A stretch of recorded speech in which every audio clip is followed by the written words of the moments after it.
জানো, মানুষের জীবনে সবচেয়ে ভয়ঙ্কর শত্রুকে,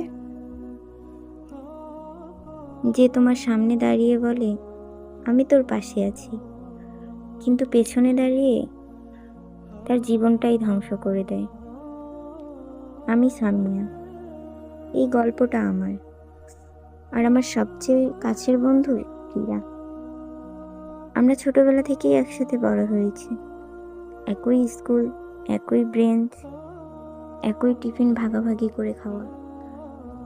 যখন কেউ আমাকে চিনতো না, প্রিয়া তখন বলতো এই মেয়েটা একদিন অনেক বড় হবে। আমি বিশ্বাস করতাম, কারণ বন্ধু তো বিশ্বাস করার জন্যই। কলেজে ওঠার পর সব কিছু বদলাতে শুরু করলো। আমি পড়াশোনায় একটু ভালো ছিলাম, টিচাররা আমাকে আলাদা করে চিনতে শুরু করলো। আর সেখান থেকেই প্রিয়ার চোখে একটা অদ্ভুত পরিবর্তন দেখতে শুরু করলাম। প্রথমে বুঝিনি ও হাসতো আগের মতোই, কিন্তু সেই হাসির মধ্যে একটা হিংসা লুকিয়েছিল, যা আমি দেখতে পাইনি। একদিন আমার জীবনের সবচেয়ে বড় সুযোগ এলো, একটা বড় কোম্পানিতে ইন্টার্নশিপ। আমি খুশিতে পাগল হয়ে গেলাম। প্রথম মানুষ যাকে বললাম প্রিয়া, ও হেসে বলল তুই তো সত্যিই অনেক দূর যাবি। কিন্তু সেই রাতেই আমার জীবনের সবচেয়ে বড় ভুলটা হয়ে গেল। আমি ওকে আমার সব ডকুমেন্ট, আইডিয়া, প্রজেক্ট সব দেখালাম, কারণ আমি ভেবেছিলাম ও তো আমার বন্ধু। কয়েকদিন পর হঠাৎ খবর পেলাম ইন্টার্নশিপটা ক্যান্সেল হয়ে গেছে, কারণ আমার নামে নাকি অভিযোগ গেছে আমি অন্যের কাজ কপি করেছি। আমি স্তব্ধ হয়ে গেলাম, কারণ আমি জানতাম আমি এমন কিছু করিনি। আমি তদন্ত করতে শুরু করলাম। ধীরে ধীরে একটা ভয়ঙ্কর সত্যি বের হয়ে এলো। আমার সেই প্রজেক্ট, আমার সেই আইডিয়া, সব কিছু অন্য একজন নিজের নামে জমা দিয়েছে, আর সেই অন্যজন ছিল প্রিয়া।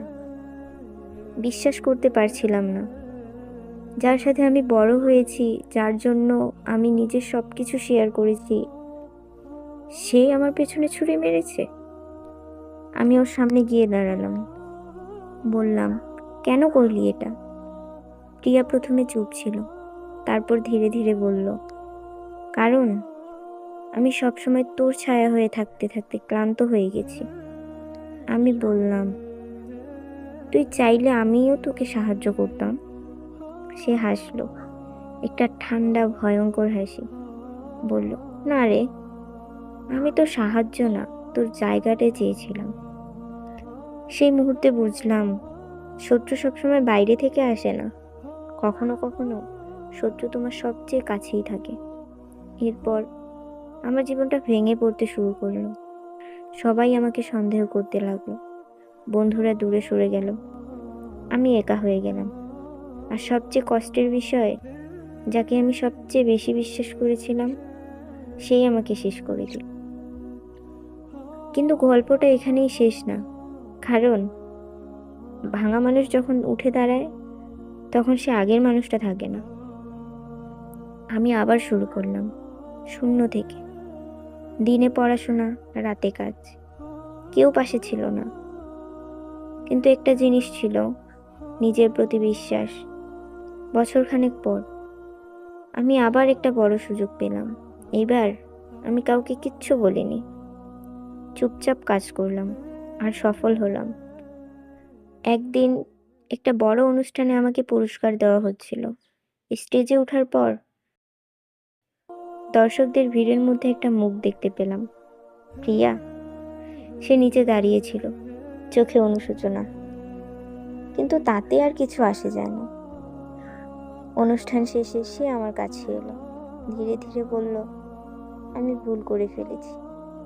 আমি কিছুক্ষণ চুপ করে থাকলাম, তারপর বললাম ভুল সবাই করে, কিন্তু সব ভুল মাফ করা যায় না।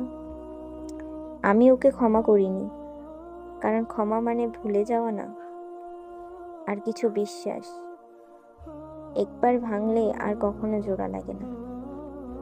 এই গল্পটা আমি বললাম কারণ তুমি যেন বুঝতে পারো, সবাই তোমার বন্ধু না, আর যারা তোমার কাছের তাদের মধ্যেই লুকিয়ে থাকতে পারে সবচেয়ে বড় শত্রু। কাউকে অন্ধভাবে বিশ্বাস করো না, কারণ সবচেয়ে গভীর আঘাতটা সবচেয়ে কাছের মানুষই দেয়।